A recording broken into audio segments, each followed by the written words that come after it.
You know, one of the things that really bothered me last night about the debate was the lack of conversation about trade. And the corporate media just doesn't get it. The only reason why the Trans-Pacific Partnership or the Keystone Pipeline were brought up last night is because Hillary Clinton's flip-flopped on those issues. First of all, trade. She had said on 40-plus occasions that this was the gold standard. And then last night she said that she had hoped it would be the gold standard. No. She bought some wiggle room there and got away with it. The fact of the matter is that she has supported this trade deal, and this is a major reversal because Bernie Sanders had brought to light what trade deals have done to our economy. And so I was disappointed that the only conversation that the Trans-Pacific Partnership got last night was Hillary's flip-flop.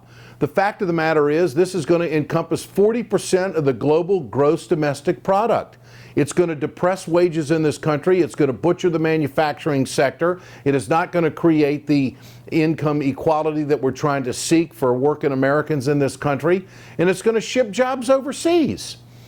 And that never came out. What I just said to you in the last 30 seconds did not come out in the Democratic debate last night. This election is about jobs and wages.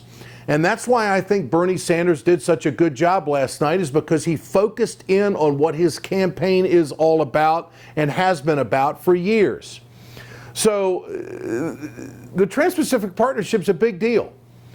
And now they're in this 90-day examination period, and they're not going to get to it until probably after the first of the year in Congress.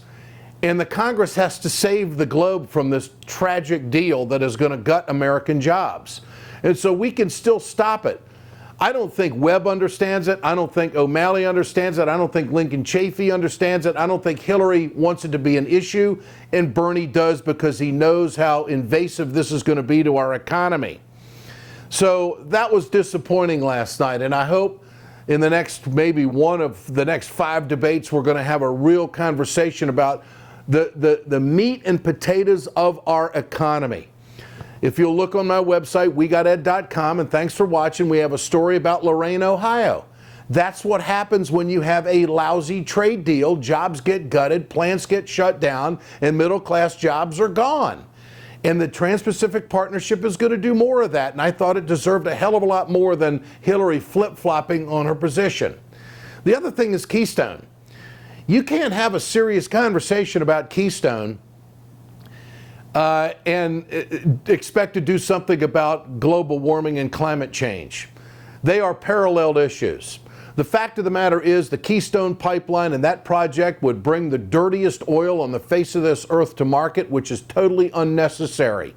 We have an oversupply of oil right now. We have to get off the fossil fuel economy. Bernie Sanders talked about that last night, and he talked about how it's connected to Wall Street.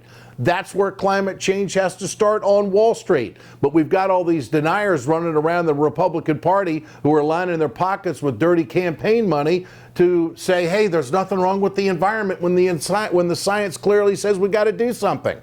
So Keystone, Hillary says that, well, she didn't take a position on Keystone until she took a position on Keystone. That's not true.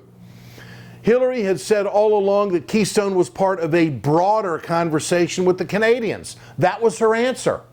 And so then she put the White House on notice that they better hurry up and make a decision because she's coming out.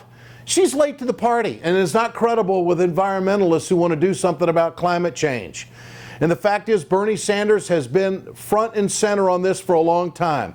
Tar sands oil is the worst oil we could ever bring to market.